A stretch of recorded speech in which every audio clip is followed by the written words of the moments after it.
Hey. Okay. After 26 takes. I know this. And 92 episodes. You think we'd be better at this by now? Nope. Hi. Hello. How are you? I'm good. I have. I know we want to get it right into this episode. But I have an update to give you in terms of something that I talked about in a previous episode, which I thought was kind of funny, and it's about my neighbor. Ooh, the one that shit in the hallway. Well, the dog shit in the hallway, but yeah, that too. She didn't shit in the hallway. I really hope. Well, I guess we don't know. I guess you don't know. The jury's still out. It could have been either. But anyway, I came back to Baltimore because I was there for a couple weeks, and we recorded and we had a good time. And I'm back in Baltimore, and I came back and there was a new sticker on her door.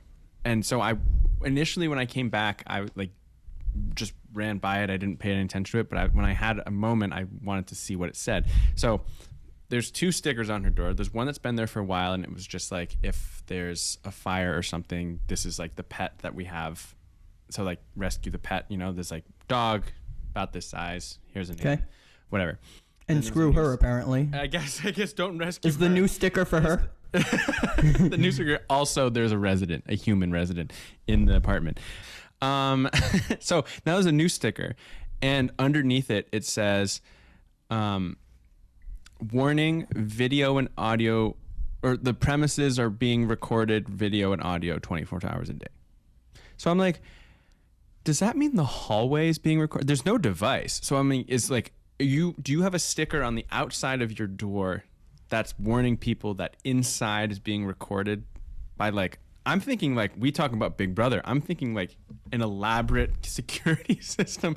Her apartment's probably the same size as mine. You've seen it. It's a 1-bedroom, 700-ish square feet. It's not a lot of space. When she comes out of the apartment, check her ankle.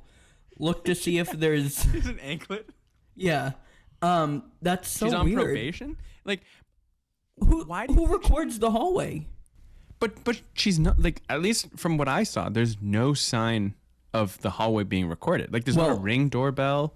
There's maybe she thinks you were the one that left the present in the hallway. So now she wants to record just outside her door? I don't know. She seems a little off. I'm not going to lie to you. If you haven't gathered that from the 2 stories you've told on this show. Well, and I'm wondering, doesn't she have full say? She's the only one that, from my understanding, she's the only human resident in that apartment. So doesn't she have full say of anyone who goes in there? I know the landlords or ladies or whoever, the management can come in and do maintenance. But it's strange to me that she felt the need to put that sign there when I would assume she has a say of whoever comes in or comes out of the apartment. I mean, I would want to know if I were on camera. Unless she's just wants to remind herself every time she goes in that she's recording herself. She seems a little off, I'm not going to lie to you. I just wanted to give you that update because I thought you would appreciate it, because I was surprised by it.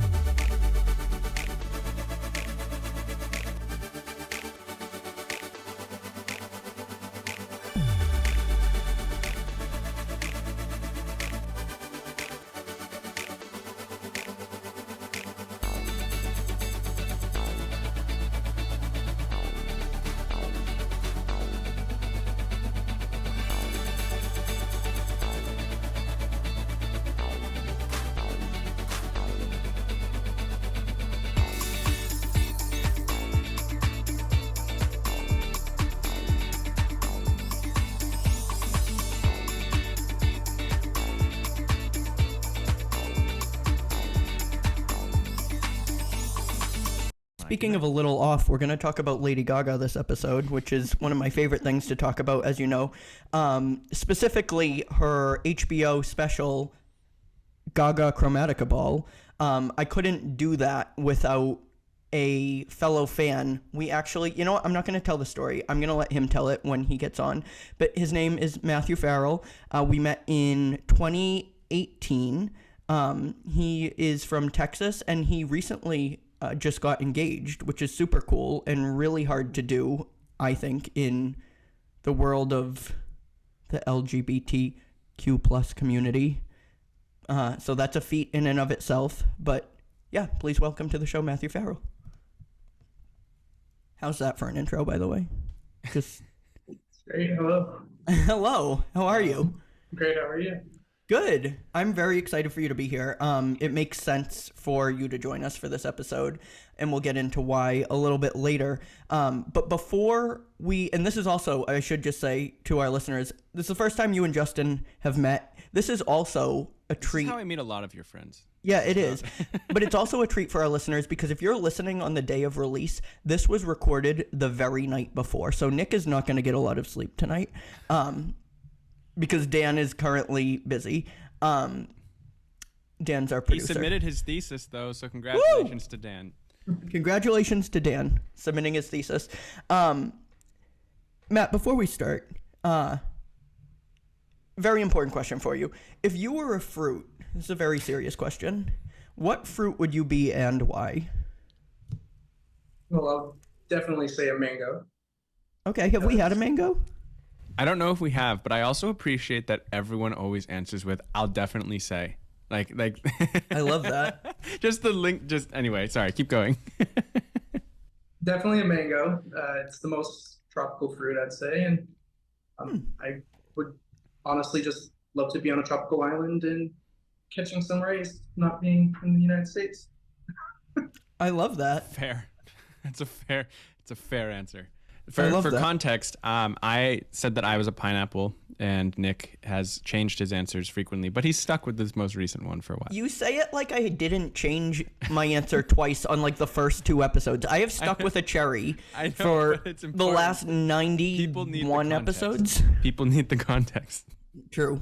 What As are we I doing, mentioned, Nick? Yes. we're talking about the Chromatica Ball, but before we do, Matthew, do you want to just like talk about how we met? Because it's a really cool story, I think, about the power of fandoms, really. And I think, and to add on to that question, I know why Matthew is qualified to be on this episode for this specific topic, but maybe you want to add on to that, and either Nick or Matthew can share about that as well. I think it's the same answer, to be honest, Great. but who knows? I don't know if you've heard. Have you ever heard this story, Justin? I don't know. Oh, We'll see. Okay, well, sure. So, yeah, starting off, I mean, obviously a huge Lady Gaga fan. That's how me and Nick met. Saw Gaga multiple times, traveled to different states for her, waited in lines, slept on the sidewalk. It's been a journey being a little monster, let me tell you that. But 2018, I met Nick going to Enigma, the residency. First time In Las going Vegas. In Las Vegas, yes. And I don't know if it was by accident, but it was weird how they had us line up in the casino, but I wasn't of age, so I was kind of getting kicked off the casino floor. But I was huddled near like the front of the line because I obviously wanted to get front row. And Nick I was thinking about it on the way driving home today from work. And he was just standing there, and I don't know if our eyes kind of locked, and we just kind of really not sure how it happened, but It was just started Standum at talking. first. Yeah. No. Yeah. From It my was what, perspective, dumb? Standum. Oh, Standum. Standom. Scandum. No, well, so from my perspective, I was of age. I had recently turned 21. So, yes, we were both standing in line. It was about like 3 o'clock, would you say? Because I think they let us start lining up at 5. And there was a guard there, and he kept saying, like, you're going to get turned away if you start lining up. Like, unless you're gambling, you can't be here. You were with your aunt, who, by the way, icon. Yes. I love her. And she was sitting at one of the slots. And I was like, oh my gosh, someone that looks like they're about my age, meaning you. I'm just going to stand next to them and pretend that I'm with them so the guard doesn't throw me out. Because I had gotten there before, literally, like in the line portion before literally anyone else. And I had been talking to the guard. And when the line started forming, that was when he started saying, like, you can't be here, you can't be here. So when he sent all of us away, I don't remember if I actually ended up doing this or if I wanted to do it or whatever, but I wanted to go up to him and be like, hey, so like you and I, like, where do you actually want me to stand to be front row? Like, I thought that we had this bond. We did not. So that was when I started, you know, inching closer and closer to you guys. And then he kicked you out because you weren't 21. Remember, you went over to the House of Gaga Museum and I held your spot. Yep. And if you think we're crazy for, you know, standing in line that early for a show, after the show, we stood outside the venue to get a 5-second glimpse of her as she drove away. And we did. But I will know that. I just have to say this, Nick. I didn't know that the Chromatica Ball was the second time then that you've waited in line. Or I guess that was it wasn't the second time. Oh. It was the third. The third. I thought that was the first time you had camped out. Oh no, I made Tom camp out with me for the Joanne World Tour, but she wasn't like at as much of a peak as she was during Chromatica, so I got there at 9 a.m. and was like fine. Chromatica, I had to get there 24 hours. Again, Matthew was like the plug for me here because you were the one that texted me and were like, there are people lining up now. It was the day before. It was Thursday and the show was Friday. I was like, you're fucking kidding me. Wait, was Matthew, were you at the Boston show? Yes, I came from Texas. Did I meet you? Mm-mm. I didn't? Okay, because I brought food to Nick at one point, and so I'm like wondering if we must have missed each other. Okay. Well, you had regular seats for Boston, right? You had floor for Texas. For Dallas, yeah. Mm-hmm. Oh, okay. So you were Nick's source that people were lining up, but you yourself were not lining up yet. Correct. Okay. How many shows have you been to? Have you been counting? I think it's 16, and I'm seeing her next month, so it'll be the 17th. You're going back to Vegas for jazz and piano, right? I saw it last summer. It was really good. And it's changed. Like, she changes it, as you know, each summer or each leg that she does it. So you might be wondering, why is Justin here? Well, not only am I a host of this show, but also Nick and I watched the aforementioned HBO movie Gaga Chromatica Ball. Gaga, of course, Gaga Chromatica Ball a week ago. So that's my I guess reasoning for hanging around. I'm sure these two could have had it just as fruitful of a conversation without me. I'll probably be listening more so. But no. I'm going to bring you in. I want to hear your opinion for every act. But I do just want to say one more thing. Matthew and I have been trying to, like, we keep saying this, like, we will get our moment to meet her. Like, if I ever meet her, like, I'm pulling him in with me and vice versa, in person, I mean. But I have to thank you, and I've said this to you, you know, I've said this to you over text and everything, but I don't think I would, in fact, I know, not I don't think, I would not have interned at Born This Way Foundation had it not been for you, because you sent me the link that you were like, hey, you're in marketing, which was very sweet that you even remembered.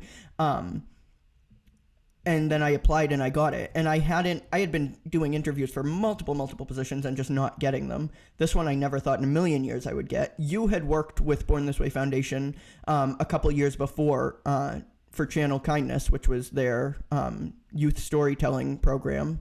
And honestly, I don't think I would have the job that I do today had I not had that role.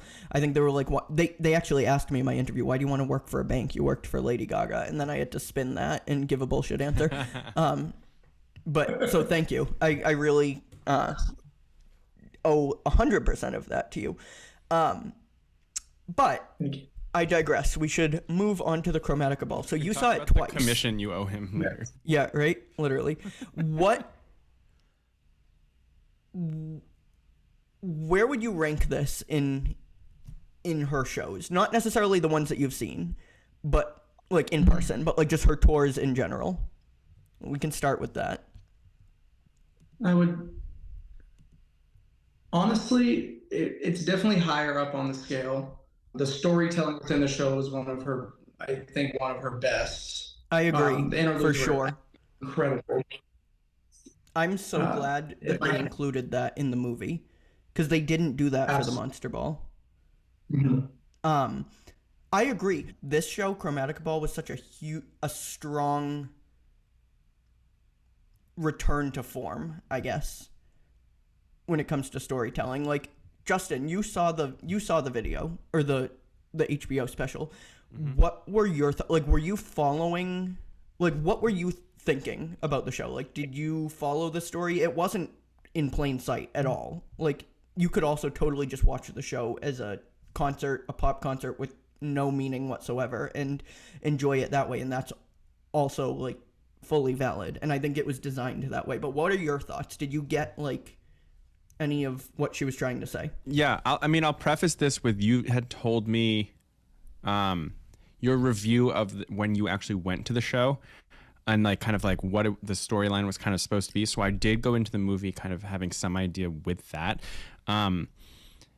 Obviously not all the specifics, but I could kind of follow. I mean, she starts the show in this, like, essentially as a statue. She's like standing on this, turntable, and she's just moving her arms.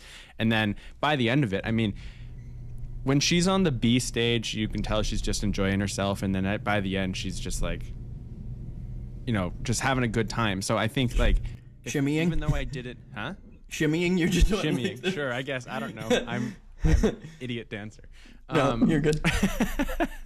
But yeah, I could definitely see the progression of breaking through or breaking out of something or away from something. Obviously, I think the two of you know the storyline more so what that means, but I could definitely, just as a layperson, kind of see that progression. I don't know if Swifties call it locals. Is there little monster? I think it's the same thing. I think it's the same thing. But that was good. That was a good like overview of it, I think. That was good. He approves. Cool. I approve. Matthew, you messaged me like on night one. I was like, I'm not watching spoilers, and you were like, I'm not telling you anything, but like this intro is not at all what I was expecting. Do you want to talk a little bit about that, like what you were expecting and what you thought it was going to be, and what she actually opened with? Night one of the film or of the show? Of the concert, the tour, which was in Dusseldorf. Yes. Well, I think as fans, we were all expecting, colors and not what she gave at all. I mean, I wasn't really expecting her to open with Bad Romance. Never mind her 3 greatest hits. That was wild to me. And I was pretty much in shock when I texted Nick that night. I was like, this is not the show we were all planning on, And of course, I was like, what the hell does that mean? Like, what does that mean? Like, is that a good thing? Is that a bad thing? Like, I'm nervous now. Chromatica itself, before the pandemic, weren't there like lands, like there's blue land, like, I don't know, like Nick, I think you were explaining to me that like, each music video was going to be set in like a different world. I'm not fluent in this speak. That is okay. My best, I promise. That is okay. Yeah, there were different tribes of Chromatica. Each one was a different color. And by 3 greatest hits, we're talking about Bad Romance, Just Dance, and Poker Face. I have the set list up. Don't worry. I don't know this. I'm not. I was like, that's impressive. Don't worry. Matthew, did you end up watching the full show that night? Because you did say to me, you're like, I'm gonna like log off after this. Like, I saw the first song. I'd like to say I didn't, but I was too curious to see what, I saw Bad Romance, Just Dance, Poker Face, and then I kind of logged off. And then, like, the next day I was scrolling. It's hard. A rabbit hole, and I was like, I have this data now. It's hard. If you're a fan of someone and you're on Twitter, you can't avoid spoilers. Like, you have to completely. I deleted all social media, and I got what I needed to know from you. Like, I texted you and said like, oh, where should I stand? Where is the best place to stand? I got all of my information from you. So you said you were surprised by those 3 songs as the opener. I honestly feel, she called the stage, by the way, for those that are listening, the Museum of Brutality. And the show, she described as a real savage look at what you've been through, and also a journey from darkness to light. So the fact that if the show starts with darkness, the fact that she opened with her 3 danciest, greatest hits, I felt like she was saying something there. especially given that she was trapped in that, like, Justin, you called it like a statue looking thing. You can only see her head, like, barely, and she's got what I thought at the time was a blindfold when I was, at the show, but it's actually like some like metal face gear. I don't even know what to call it, really. I actually thought she was singing from off stage when that statue, we'll just keep calling it that, like, appeared. I mean, I thought okay, that's probably her, but I didn't think there was a living being in that thing. Yeah, honestly, sure. I think that was the point. I think the point was to be as non-human as possible. It had a very voyeuristic feel to me, like almost like she was trapped or tortured or a slave to the image or person that she created, Lady Gaga. That was my take on it. I completely agree with you. I definitely think that's what she was going for, and she definitely conveyed the message.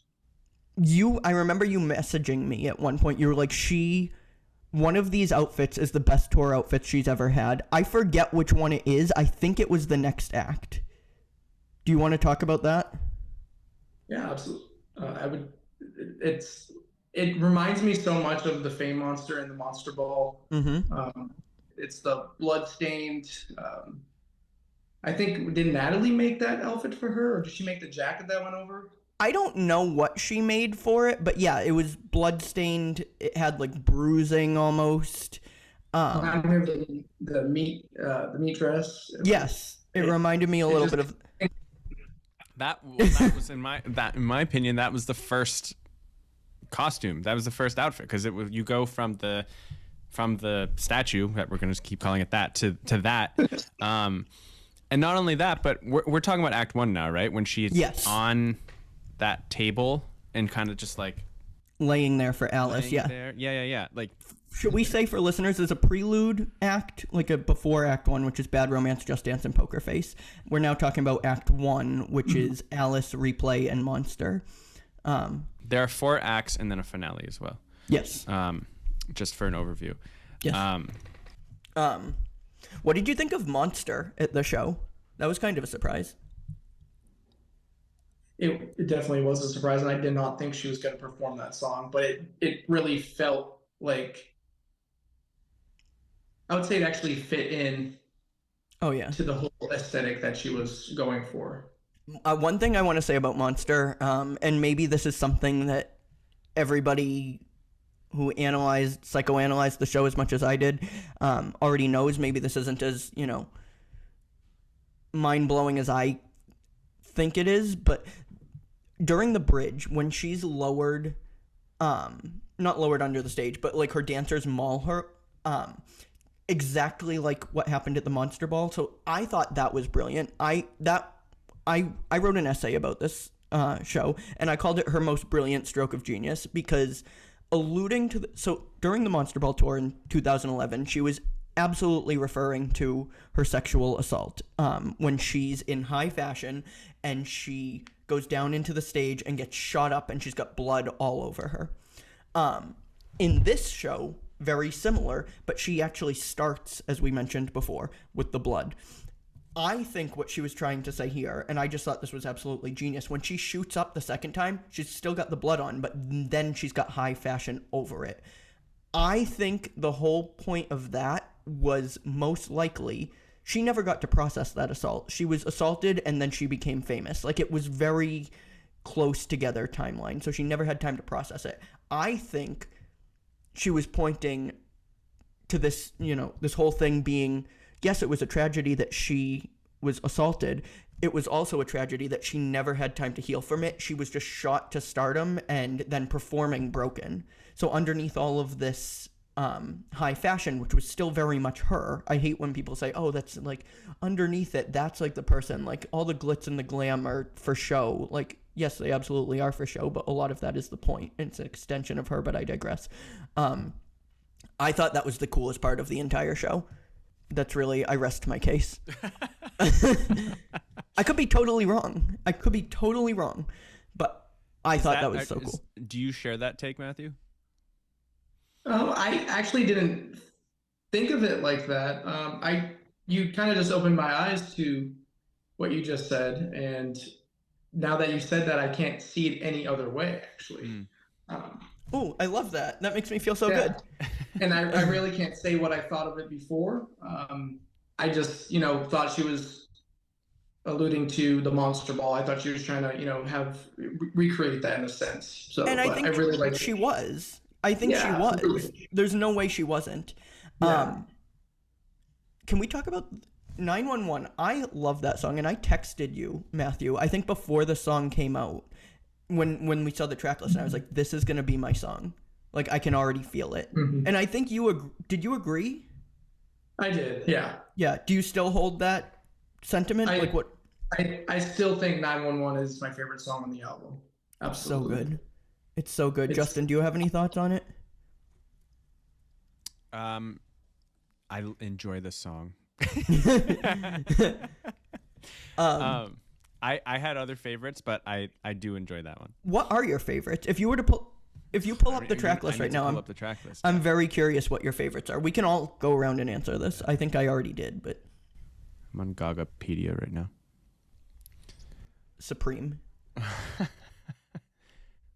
Why? I got some of the graphics for this poster, or for the poster for this episode from Gagapedia, so That's awesome. shouts out to them. I'm obviously biased to Sign from Above because Ryan Tedder helped write that, and I love Ryan Tedder.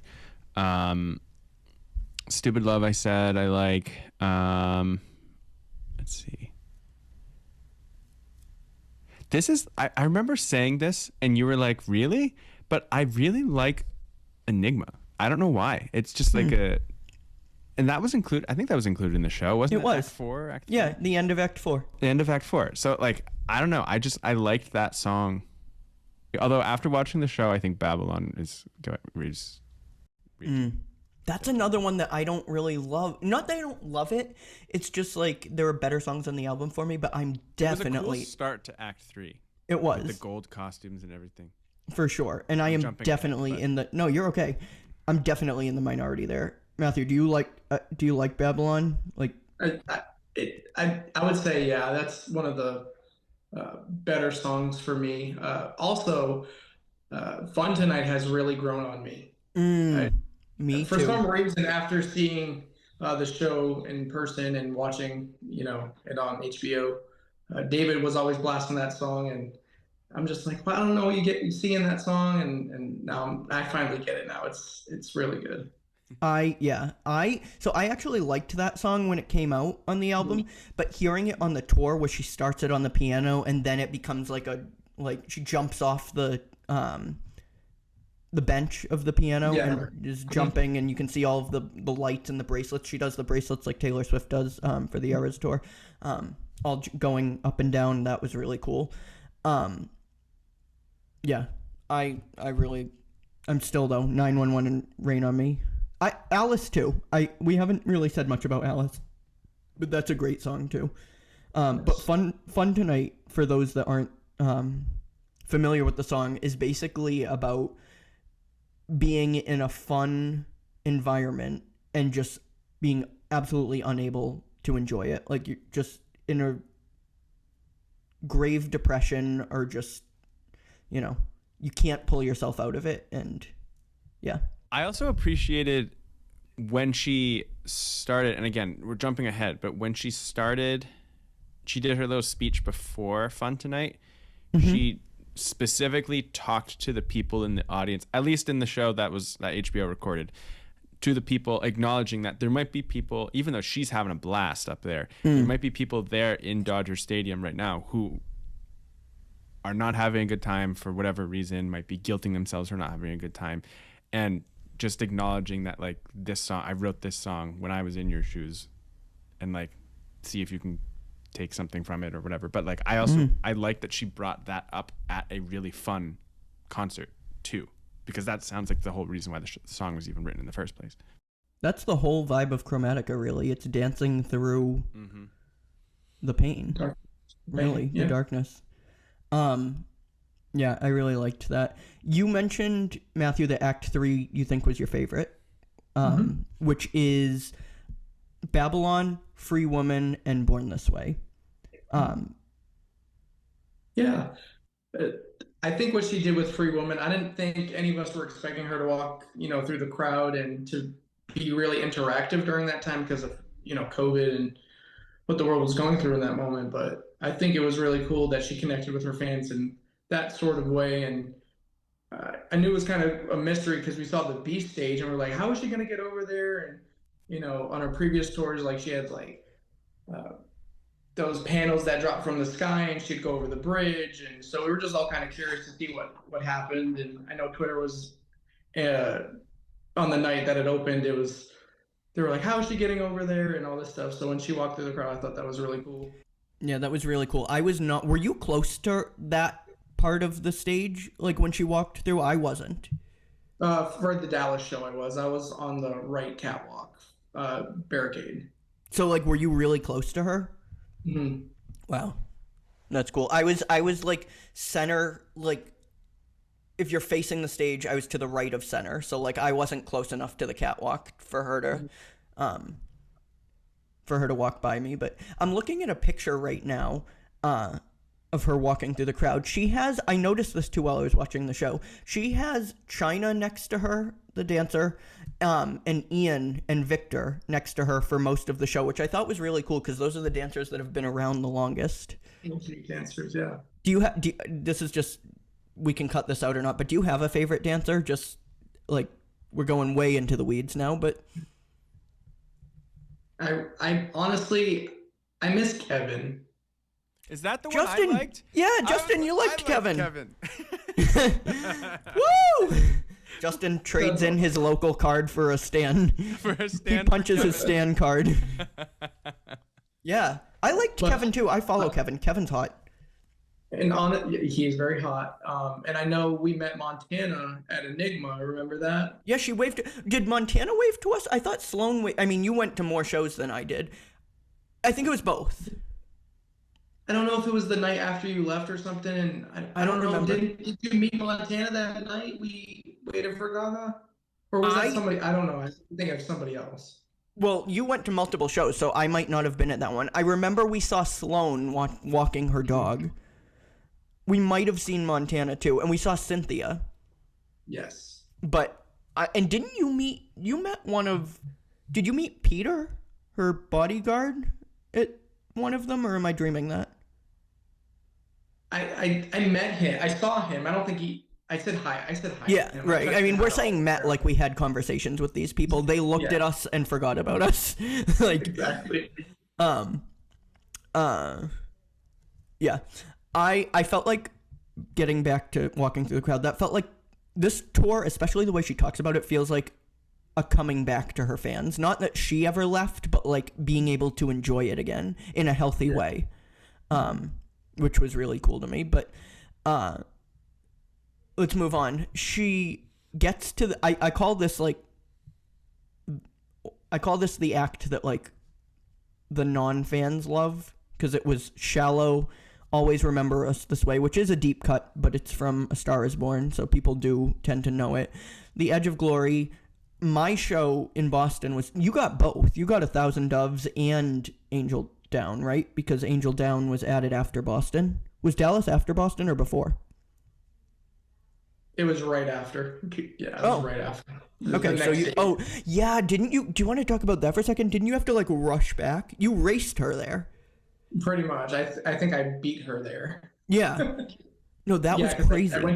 I went to Boston, stayed there, saw the show, left the next morning, and then there was one day in between. I got back that same day, drove all the way to Dallas, which was a 7-hour drive, and then the show that night. So it was... That's wild. Yeah. That was it worth it? Absolutely. I didn't like how they had like the VIP, and then there were a lot of VIP because they were basically selling the VIP as general admission. So everybody was, obviously people were lining up, and it didn't matter if you had, early entry or regular GA. So that was hard. Like, I still waited in line for 6 hours, and I wasn't where I wanted to be on the floor, but I can give that to, the next person that, never seen her close. So, it makes me feel better that, some other person could experience her that close up too. That is sweet, because here I am thinking in my head, isn't that the worst feeling when you wait that long and then you're not holding the barricade at the runway? Like, we were complaining. It was like those bitches. Not to out us, but I remember when we got to Enigma, you and I were on the outside of the runway, and we were like, oh, what the fuck? Like, we wanted to, like, get in, like, to where the main stage was. I remember complaining about that. Yeah. Meanwhile, we're holding the barricade, so, like, can't, complain too much. We can't complain. And I ended up getting barricade just because there was an old woman who didn't. Do you remember? She didn't even make the show. I felt bad. She was with her grandson, and like she was standing there on the floor, and then she left. It unlocked like a memory for me. Yes, I do. Yeah. Can we just talk one? I know we've talked about Fun Tonight a lot, but she talked to every show about the porch story. And how Blood Pop, who was the producer of Chromatica, he's also done what else has he done? I think he did Sorry, right? By Justin Bieber. Yeah. Am I wrong there? What else has he done? I don't. I'm blanking. Anyways, she talked about this story about how her previous album, Joanne, was written to heal her dad, who lost his sister named Joanne when she was 19, when Joanne was 19. So they were kids. She toured, successful album, did the Super Bowl with it, toured it, gets home, complete silence. She wasn't able to heal her dad, so it felt like a massive failure to her. And ended up chain smoking on her porch, basically unable to get up. Like, not physically. Well, also physically. She has, fibromyalgia, thank you. But, yeah, so that was, like, the starting point of Chromatica, really, was her chain smoking on her porch and Blood Pop, coming over and be like, come on, we gotta go write music, like, because I'm assuming she had a deadline. Like, it is her job. Yeah. I don't know how strict the music industry is with big stars like that. Like, I'm sure they probably are like, they're not going to drop the artist, obviously, the record labels. But that was, really cool to hear. That's how she got from, that was that dark place that we talk about, that we mentioned earlier. I thought it was cool to just see her on the B stage, and just like interact with the crowd more. Not that she was doing that throughout the entire show, but like it was a production on the main stage, and then this felt more intimate. This was the light that she was talking about. Yeah, sure, exactly. Yeah, no, that is definitely a common reflection on Act 4 of the show. But let's move on to the finale. So these were the two singles from the album, Stupid Love and Rain on Me. Begins with a sonnet. It begins with the sonnet, and then goes yes. into Stupid Love and Rain. The HBO special made me like this act so much more. You can hear her more on the recording, and I don't know if it was because you can't hear the fans as much, but also on YouTube you can hear the playback more. I don't know. I've just always found it. I've always thought you can't really hear her singing. It sounds like the CD track, and obviously she never sings live. Hold on. Obviously she always sings live all the time. Yeah, no. If you sung live ever. She's given full speeches about how she never ever lip syncs, but on YouTube the phones pick up the backing vocals, and in person it sounded great. But yeah, you could really hear the mic feed on the recording, which was cool. I also love, I think it's it's both cute and iconic how she introduces the band, and then she's like, and then at the end of that she's like, and I'm Gaga. Like, that's really cool. Like, that gives me chills every time. Speaking of a return to form, like, she literally she verbalizes it there. The fireworks also. What did you think? I'll let you talk. Sorry, I just go off on these tangents because I get excited about it. You're like, he's still talking. Got 5 more stanzas after this. God, this man is gay. Happy Pride. Yes. Justin is a loud and proud ally, guys. Here I am, I love that for him. waving my flag. Woo! That was loud. I'm so sorry. Sorry to the eardrums. There's not a ton to say about this one. There really isn't. The fireworks was a nice touch. I wish she honestly did that at every show. Mm-hmm. But I know that she couldn't because some of them was inside and some of it, was. She didn't do any arenas, but I think She didn't, but some European. Yeah. And inside of like an enclosed space, but she couldn't really do that. Right. But the fireworks was a great touch. Stupid Love, I love that song. I was expecting her to do it, earlier in the show when I first Me too. started. But I see what she did now, and I think it closed the show, and it was meant for the finale. So I agree.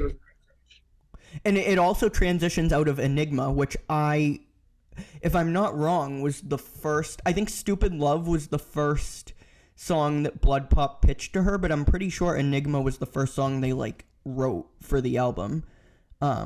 She obviously co-wrote Stupid Love too, but I think she said somewhere that Enigma was the heartbeat of the album when it first started. Yeah, she teased Enigma on an Instagram post, I know the one. Exactly. And it's was scary. she on a plane or something? Yes. Yeah. The fact that we both remember that is kind of I don't know if that's a good thing or not, because that is literally just an Instagram post from 2019. Yeah. That reminds me, that meme. I can't remember, but ask me what Gaga posted in 2018 and I'll tell you. That reminds me of the meme. It's you saved my life, and then the thing that saved them life back is I'm literally just and then it's an album or whatever. I'm literally just a post from 2019. Yes. So I think I noticed that too, and I was oh, that's really cool. They're meant to be together, I think. And of course, Rain on Me too, because it was the single from the album. It was the biggest single from the album. So it made sense that she closed with it. And then Hold My Hand too. Justin, when we were watching, you were what is the encore if she does Rain on Me, if it's not Rain on Me?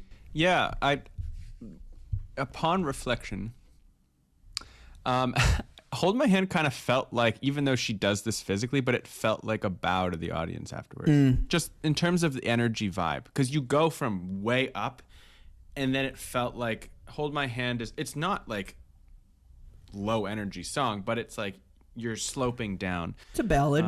It's definitely more ballad. So that felt power ballad, but yeah, that felt it felt like she was taking a bow to the audience, which felt then appropriate for the encore song for me. I agree. I wrote in the essay, it's very short, but Hold My Hand is nothing short of a victory lap, a real Iron Maiden's final bow of the night. Equally so, it serves as reassurance to fans who wonder, sometimes silently, at the end of every album cycle, is this the end? The artist signs off, good night. Thank you for holding my hand all these years. Even though my hand's a little different, she holds her articulated, extendable monster paw fingers high in the air for 37,000 hands to match. This was the Boston show. And then she says, I'll always hold yours. Which, in a sense, is exactly what Justin just said. Why I had to repeat it, not really sure. Do we want to do a little, speed round, Gaga, favorite song, favorite something to end this? Yeah, sure. All right, rattle them off. All right, favorite song. Would say Paparazzi. Justin. Shallow. You're not beating these locals accusations. Shut the fuck up. Mine is Rain on Me. I feel like I'm I want to say Judas, but both. Okay. Favorite look. You're picking a single. It's not like you're picking a deep cut. I know, that is true. That's my true. defense. That is true. 911 is up there too, so and John Wayne. Neither of those are singles in the US. Yes. So John Wayne slaps. It's on Joanne. Go listen to it. Anyways, favorite look. She's had so many. I don't know why I always come back to this one, but it's not a red carpet. I would say the Arc Rave opening number. That's one of my favorites too. Do you want to describe it for people that are? So it's made by Justin. Versace. Mm-hmm.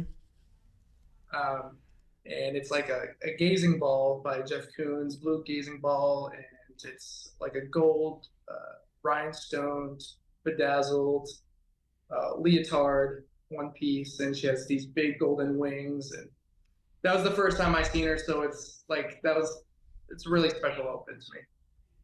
That was the first tour that I was on the floor, so same. Yeah. Very one of my favorites. Justin, Joe Calderone. you love Joe Calderone. I'm obsessed, and I don't know why. Wow. It's so funny. Do you want to just tell that story real quick about? As I said, this was going to be a saw speed the round. performance. It was the VMAs. I saw the performance, or was it the VMAs? 2011. Yep. Yeah, I saw the VMAs. I guess 2011. I was like, what, 6th grade or something like that, and I was just like, who is this person? I didn't realize it was her. I was like, who is this person? Just coming up on stage, smoking, like, and then then she went into it, and I was like, I don't know. I was just fascinated by it. And then the music video came out for, what was the song? You've for? got this. You and I. Wait, You and I. I said you've got this, and then I You've got immediately this. gave it away. You just give me the answer. And I don't know. I was just like, wow, like she's her own partner. Like, I don't know. I was just the whole, I can't really explain it. I was just enamored by it. I was like, this is something. I love that. And it still sticks with me. My answer has to be, I think, the purple leotard from the Monster Ball, the leopard print. Not even the jacket with the the exaggerated shoulder pads. That's cool too, but with she calls it the piss blonde. It's piss yellow, but it's peroxide blonde, I think is what she called it, wig. Just that is one of my favorite outfits of all time. Not the rhinestone one that was that? No, that was Armani, I think. The rhinestone version. She had a green one for the Grammys that was similar that year, but I'm talking about the latex one that she did most of the tour with. That one was really, really cool. To this day is one of my favorites. Okay, favorite music video. That's also a very hard question. It's really hard. I have 3. It's almost benefits me because I don't have as much data. Yeah. So I'm just like. Yeah. I would say, as of right now, today, because it changes a lot, 911.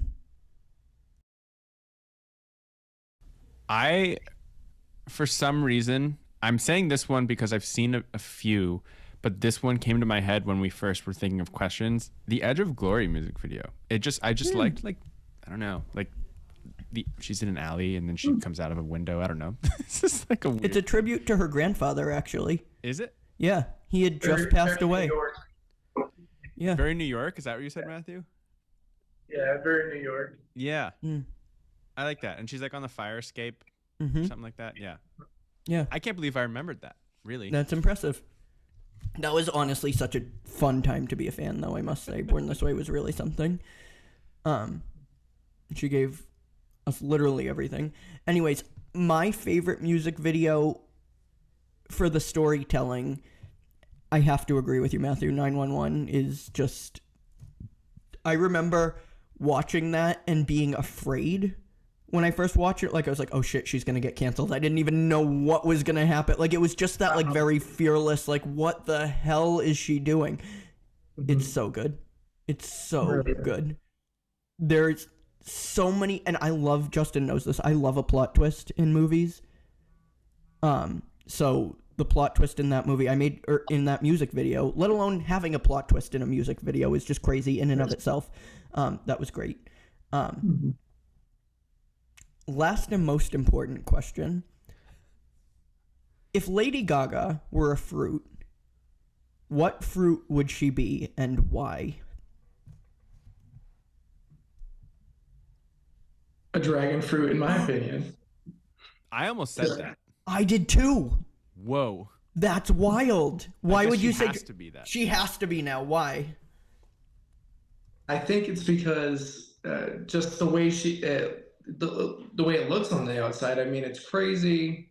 But then, I mean, you're expecting it to go, when you cut through it, it's supposed to be like crazy, but it's like a soft, and I don't know what I'm trying to say, honestly. I do, because it sounds like Just fit the vibe. I know Yeah. exactly what you're trying to say, because it sounds like you're literally reciting the words, the lyrics of Sour Candy. So I don't think you could have picked a better fruit, honestly. And the fact that all three of us were thinking it, like I want to see our faces when you said it, because we all were kind of like, I was thinking that or star fruit, and I feel like that explains itself. yeah, Yeah. a star fruit is born. A star fruit is born. I love that. All right. Well, that was really fun. Matthew, thank you for being on. Like I said, it only made sense to do this episode with you. So Thank you so much for having me. I appreciate it. of course, thank you for joining. When LG7 comes out, maybe we'll give you a call. We might have to do this again. I mean, I'm so down. I'm ready. Oh, one more thing before we end this. Predictions for the album title. Do we have any? I don't have a prediction, but I'm curious to see like what you think. I really don't have a prediction yet. I mean, I want to say I have a prediction for what the lead single is going to be, but we're probably all wrong, so I don't even want to say it. But probably, Shadow Moon, Dance in the Shadows, something along those lines. And there's this whole theory that she's releasing on the full moon on June 21st. So we'll see how true that is. We shall see. With that, my name is Nick Gervasi. And I'm Justin Dew. You can reach us at our email, pointofdewpodcast@gmail.com, and on our socials, Instagram, Facebook, Threads, and TikTok at Point of Dew Podcast, and X, or Twitter, we call it Twitter, at Point of Dew. If you enjoy our show, make sure to follow the podcast and give us a rating or review wherever you get your podcasts, or share us with a friend or family member. We really appreciate it and are truly grateful for your support. As always, we hope you have a great 2 weeks. Thank you for listening, and until next time, H.